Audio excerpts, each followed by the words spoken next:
नमस्कार, कालका से समालखा में आप सभी का स्वागत है। मैं हूं आपके साथ सृष्टि शुक्ला।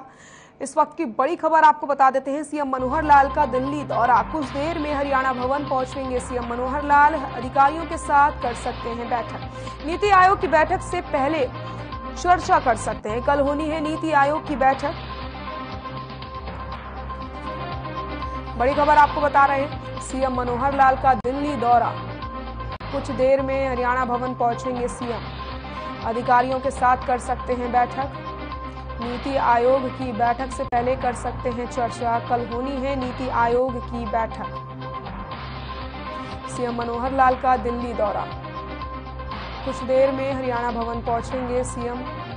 हरियाणा के साथ अधिकारियों के साथ बैठक कर सकते हैं। नीति आयोग की बैठक में भी शामिल होंगे मुख्यमंत्री मनोहर लाल। इस वक्त की बड़ी खबर आपकी टीवी स्क्रीन पर।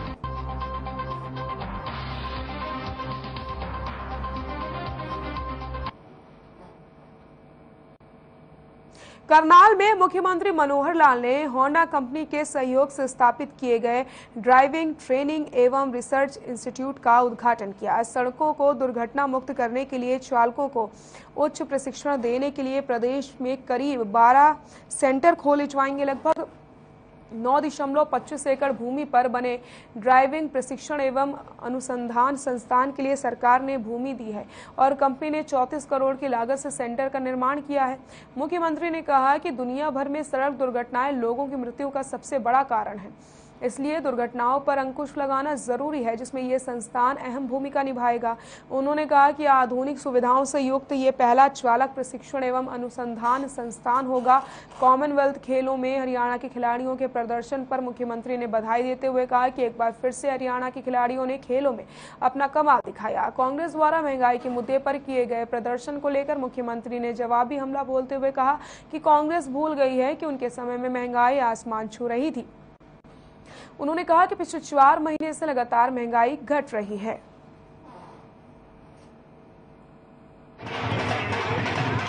देखिए, यहाँ जो ट्रेनिंग की फैसिलिटी है वो एक सड़क के माध्यम से दी तो जाती है, उसके अलावा काफ़ी सारी चीज़ें कंप्यूटराइज करी गई हैं, जिसमें बहुत सारे तरीके जो रोड पे एक्चुअली फिजिकली आप नहीं देख सकते, वो सारे कंप्यूटर के थ्रू रिसर्च के तरीके से जो किया गया है। एक अच्छी ड्राइविंग स्किल डेवलप आप पहले ही कर लेते हैं रोड पे जाने से पहले। तो ये जो वर्ल्ड वाइड टेक्निकल रिसर्च करके जिस तरह की ट्रेनिंग सिस्टम बनाए गए हैं वो यहाँ पे अप्लाई करे गए हैं, ताकि ड्राइवर रोड पे जाने से पहले बिल्कुल कॉन्फिडेंट होके कभी भी कोई एक्सीडेंट ना हो, क्योंकि इंडिया का भी एक विजन है ज़ीरो रोड एक्सीडेंट। ये IDTR जो है ये गवर्नमेंट के साथ मिलके होंडा ने अपनी इन्वेस्टमेंट करके ये IDTR बनाया हुआ है। यहाँ पे बेसिकली 2 व्हीलर्स, 3 व्हीलर्स, 4 व्हीलर्स और कमर्शियल व्हीकल्स सभी प्रकार के ड्राइविंग ट्रेनिंग यहाँ पे दी जाएगी। और उसके अलावा सबसे पहला IDTR के अंदर जो ऑटोमेटेड ड्राइविंग टेस्टिंग सेंटर है वो भी यहाँ पे बनाया गया है। ये हरियाणा में सबसे पहला ऑटोमेटेड सेंटर है। कॉमनवेल्थ गेम्स में हरियाणा के पहलवान दीपक पुनिया ने 86 किलो भार वर्ग में देश को गोल्ड मेडल दिलाया। इसके साथ ही साक्षी मलिक ने 62 किलो भार वर्ग में और बजरंग पुनिया ने 65 किलोग्राम भार वर्ग में गोल्ड मेडल जीतकर देश का नाम रोशन किया। वहीं अंकुश मलिक ने 57 किलो भार वर्ग में सिल्वर मेडल जीता, जबकि 125 भार वर्ग में मोहित अग्रवाल ने कांस्य पदक जीता। सीएम मनोहर लाल ने सभी खिलाड़ियों को बधाई दी। सीएम मनोहर लाल ने कहा कि खिलाड़ियों ने कॉमनवेल्थ खेलों में देश और प्रदेश का सम्मान बढ़ाया। बाकी खिलाड़ियों से भी देश के लिए इसी तरीके के प्रदर्शन की उम्मीद है।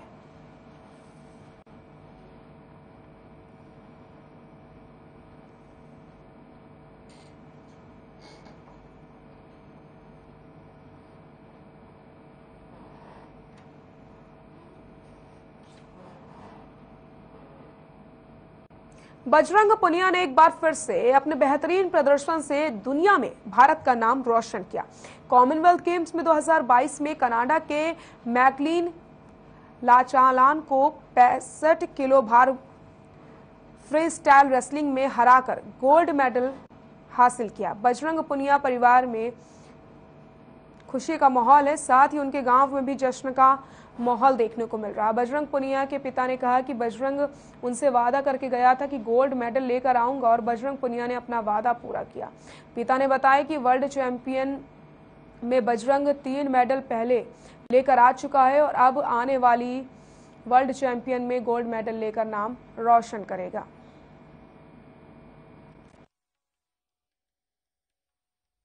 वादा करी गया था और वो करके निभा के दिखा दिया। मेरा बेटा शेर की डाल दाड़ मारता है मैट पर और 2018 में गोल्ड ले आया था इसमें कॉमनवेल्थ में। और ये महीना खुशी का हमारे लिए, अपने इंडिया में झंडा फहराएगा। मेरे बेटे ने विदेशी धरती पर अपना तिरंगा झंडा फहरा दिया है।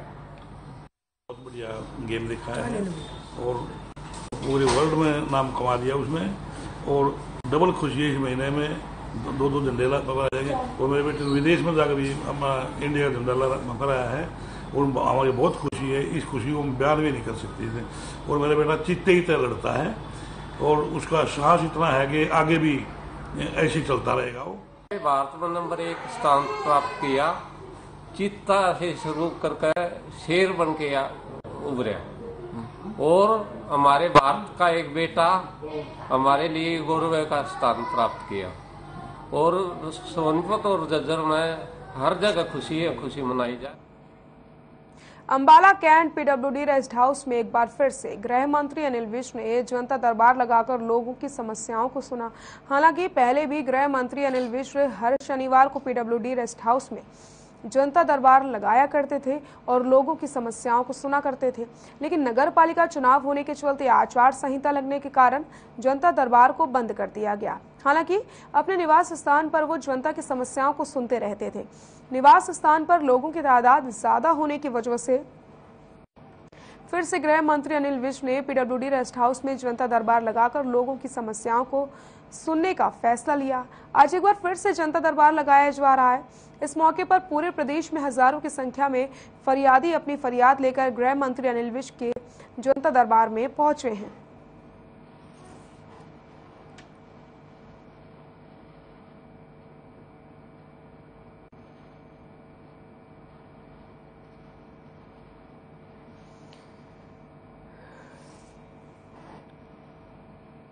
शिक्षा मंत्री कंवरपाल गुर्जर ने कुलदीप बिश्नोई की पार्टी में शामिल होने पर बयान दिया।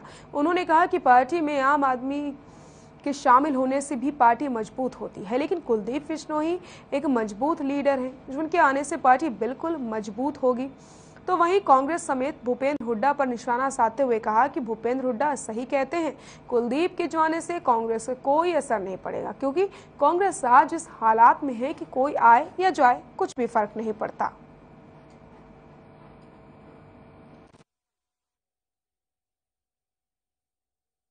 जिस दौर से देखिए, एक आम आदमी भी जब पार्टी से जुड़ता है उससे मजबूती मिलती है। जब इतना बड़ा लीडर कोई होता है तो उससे मजबूती मिलेगी। आने नहीं, बिल्कुल कांग्रेस में कोई फर्क नहीं पड़ेगा। कांग्रेस की जो हालत है उसके बाद फर्क पड़ने वाली स्थिति रही नहीं कांग्रेस की ना। जब सोमवार से शुरू होने वाला हरियाणा विधानसभा का मानसून सत्र अपने आप में ऐतिहासिक होगा। इस बार मानसून सत्र की कार्यवाही ई विधानसभा प्रणाली के जरिए आयोजित की जाएगी। इसके लिए विधानसभा में विधायकों के डेस्क के ऊपर एक टेबलेट लगाया जाएगा, जिसमें विधायकों को लगाए गए सवालों के जवाब, कॉलिंग अटेंशन,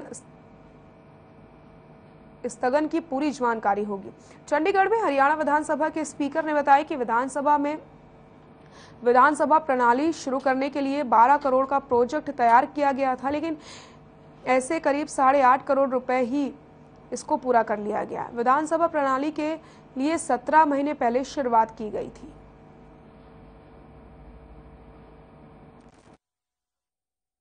देखिए, 8 अगस्त को हरियाणा विधानसभा का मॉनसून सत्र शुरू होने जा रहा है। ये सत्र एक ऐतिहासिक सत्र होगा, क्योंकि ये सत्र पूरी तरह से ई विधान के अंतर्गत प्रायोजित।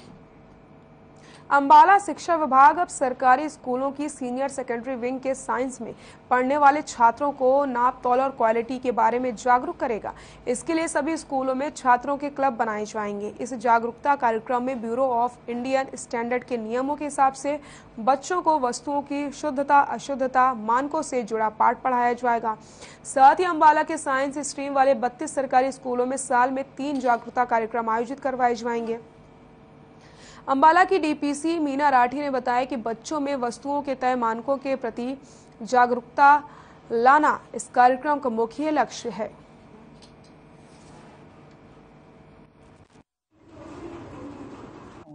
परिषद की ओर से जो है जितने भी सीनियर सेकेंडरी स्कूल्स हैं जिनमें कि साइंस स्ट्रीम है वहां पर BIS क्लब बनाए जा रहे हैं जिसमें कम से कम 15 बच्चे। गौवंश की समस्या का समाधान न होने पर गौशाला के सदस्य ज्ञापन देने के लिए नगर निगम पहुंचे। इस दौरान उन्होंने कहा कि जो भी इन्हें खुला छोड़ देते हैं उनके खिलाफ सख्त कार्रवाई की जाए। गौशाला के सदस्यों ने कहा कि गायों के सड़क पर घूमने से दुर्घटनाएं होती रहती हैं, जिनको बचवाने के लिए गौशाला के लोग इकट्ठा हुए हैं और सड़क दुर्घटना में घायल गायों को इलाज के लिए अच्छी सुविधाएं उपलब्ध कराने की मांग की गई है।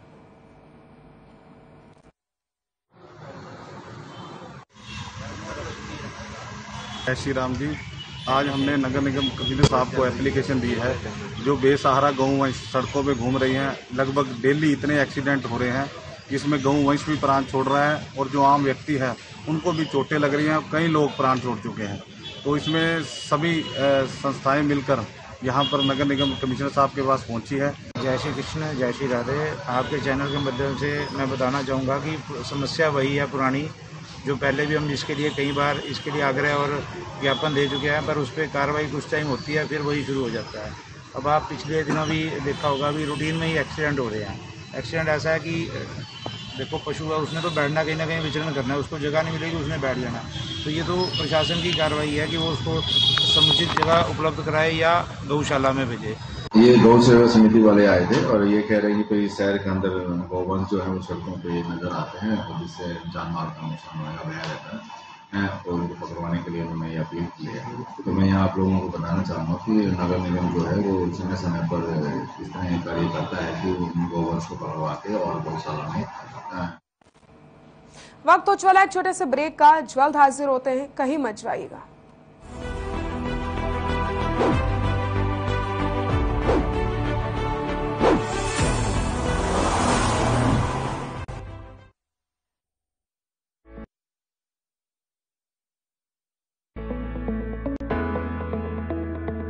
अगर आप पत्रकारिता के क्षेत्र में करियर बनाना चाहते हैं तो हम सिखाएंगे आपको इलेक्ट्रॉनिक मीडिया के हर गुण। जल्दी करें, साधना एकेडमी फॉर मीडिया स्टडीज में एडमिशन शुरू हो चुके हैं। सिर्फ कुछ ही सीटें बची हैं, तो देर बिल्कुल न कीजिए। हमारा कॉन्टैक्ट नंबर है 9999131700, 9999131800 या फिर आप हमारी वेबसाइट www.sadhnamedia.com पर विजिट कर सकते हैं। आप हमें noida.sams@gmail.com पर ईमेल भी कर सकते हैं। 100% जॉब प्लेसमेंट की गारंटी। आज ही संपर्क करें। रंगों का उमंगों का जज्बा का रुकता है, मन साफ है तेरा अंदर तो बाहर दिखता है। जो अच्छा हो जो सच्चा हो वही तो दिखता है। हम निरमा एडवांस हैं, मन की तरह कपड़े भी साफ रखते हैं। निरमा एडवांस। पंजाब है जसप्रीत का ठिकाना, मुंबई है आदर्श का आशियाना, केरल का गोविंदन निवासी, कोलकाता में जन्मे है काशी।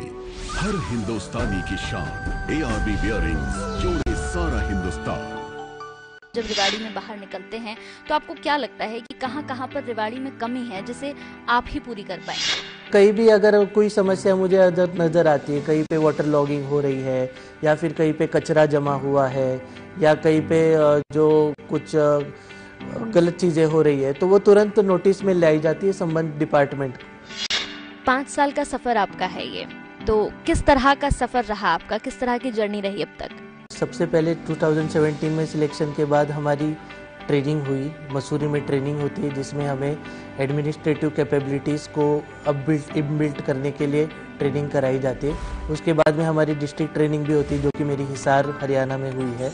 तो मैंने एज एसडीएम गन्नौर पानीपत और उसके बाद में एज एडीसी हिसार और फिर अभी एज एडीसी रेवाड़ी मैंने सर्व कर रहा हूँ। आपका अफसर में मिलिए रेवाड़ी के एडीसी स्वप्निल रविंद्र पाटिल से कंचन बैनर्जी के साथ शनिवार रात 8:30 बजे, रविवार दोपहर 3:30 बजे।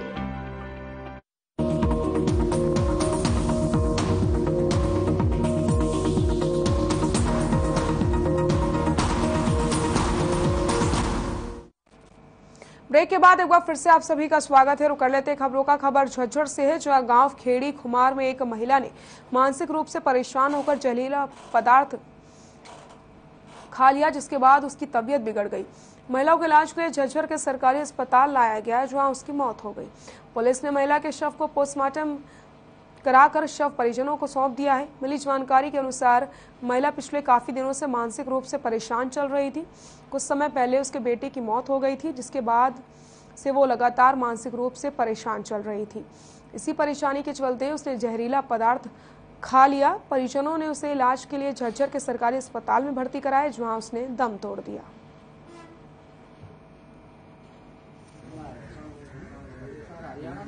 उसकर में है ना पॉइजन खाने से दाखिल हुई थी, जो जिसके दौरान इलाज है ना रात को मौत हो गई। जिसका पॉइजन खाने के कारण मानसिक संतुलन बिगड़ चुका था। इसका कुछ दिन पहले है ना लड़का एक्सपायर हो गया था, जिसका इससे मानसिक संतुलन चला गया था। वो थायराइड वगैरह ऐसी बीमारियों से परेशान था, जिसके कारण इसमें हर घर तिरंगा अभियान को लेकर के साइबर सिटी गुरुग्राम में हर घर तिरंगा की मुहिम से अब स्कूल के छात्र भी जुड़ने लगे हैं और लोगों को जागरूक कर रहे हैं। साइबर सिटी में हर घर तिरंगा अभियान के अंतर्गत आम जन को जागरूक करने के लिए खांडसा रोड स्थित एसडी आदर्श गर्ल्स स्कूल के छात्र छात्राओं ने मिलकर एक रैली निकाली और स्थानीय लोगों को जागरूक किया।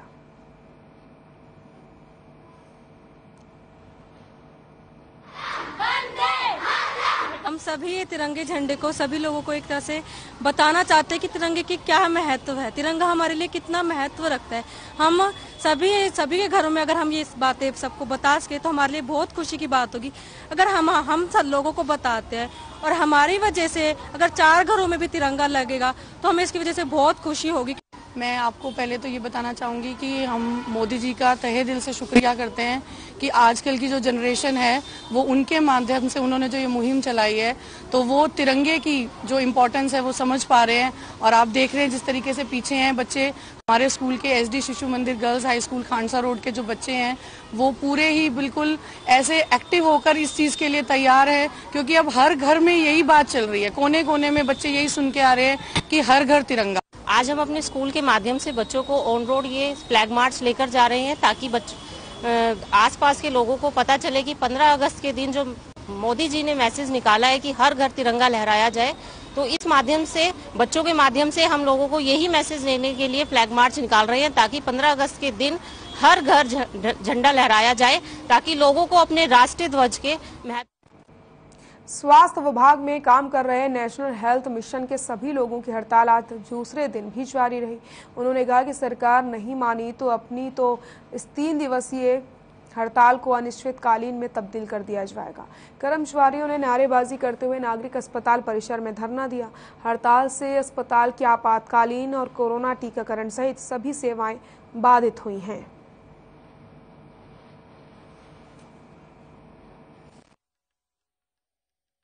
हमारी मांग है जो 2 कर्मचारी हमारे हटाए गए हैं उनको तो बहाल किया जाए और 7वां वेतन दिया जाए हमें। और अगर सरकार ने हमारी मांगे नहीं मांगी तो हमें शायद अनिश्चितकालीन हड़ताल का भी फैसला हो सकता है। अभी तो 3 दिन की ही हड़ताल है, आज दूसरा दिन है। और सरकार से एक सेवा सुरक्षा की मांगे रखी गई है हमें। पहला मतलब तो ये है कि जो हमारे 2 भाई हटाए गए हैं ना उनको सबसे पहले वापस लेके आया जाए। और दूसरी है जो हमारा 7वां वेतन आयोग जो लागू करने की डिमांड कर रही थी सरकार, आज तक वो हमें नहीं मिला है। सबसे पहले हमारे वो लागू किया जाए। हमारी 3 दिन की हड़ताल बढ़ाई गई है और हमारी मांगे 7वें वेतनमान लागू करो हमारा, और जो कंसोलिडेट सैलरी का लेटर आया है उसको वापस लिया जाए। और अभी सरकार ने एक तुगलकी फरमान जारी करते हुए हमारे 2 साथियों को मेवात में टर्मिनेट किया है तो हम चाहते हैं कि उनको तुरंत प्रभाव से बहाल किया जाए और भविष्य में इस प्रकार का किसी भी कर्मचारी के साथ कोई भी शोषण नहीं होना चाहिए। नहीं कर्मचारी किसी भी आर पार। तो शाम में आजादी के अमृत महोत्सव के अवसर पर हर घर तिरंगा अभियान के तहत राहगिरी कार्यक्रम का आयोजन किया जाता है। एसडीएम मनीष कुमार फोगाट ने पौधारोपण करके राहगिरी कार्यक्रम का शुभारंभ किया और कार्यक्रम के समापन पर उपस्थित छात्र छात्राओं और कर्मचारियों को वन विभाग द्वारा पौधे वितरित किए गए। इस कार्यक्रम में देशभक्ति से प्रेरित सांस्कृतिक कार्यक्रमों की प्रस्तुति की गई। कार्यक्रम में विभिन्न स्कूल के छात्र छात्राओं ने देशभक्ति से जुड़ी शानदार सांस्कृतिक प्रस्तुतियां दी। कार्यक्रम में खेल विभाग द्वारा शतरंज, बैडमिंटन, बॉक्सिंग, जिम्नास्टिक आदि खेलों का आयोजन किया। महिलाओं एवं पुरुषों के बीच रस्सा कस्सी पर जोर आजमाइश व सेल्फी पॉइंट आकर्षण का केंद्र रहे। एसडीएम मनीष कुमार फोगाट ने कार्यक्रम में मौजूद सभी लोगों से हर घर तिरंगा अभियान के तहत हर घर पर तिरंगा फहराने वाले लोगों को भी जागरूक किए जाने की अपील की।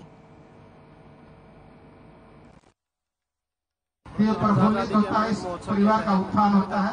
तो लीजिए आपके समक्ष पेश है नाटक के बच्चों ने देशभक्ति के ऊपर आधारित गीतों की प्रस्तुति दी है और अन्य कार्यक्रम भी यहाँ पर प्रस्तुत किए गए हैं। हम इसके माध्यम से यही संदेश देना चाहते हैं कि आने वाले 13 से 15 अगस्त को सभी अपने अपने घर पे राष्ट्रीय ध्वज तिरंगा जरूर फहराएं और उसका।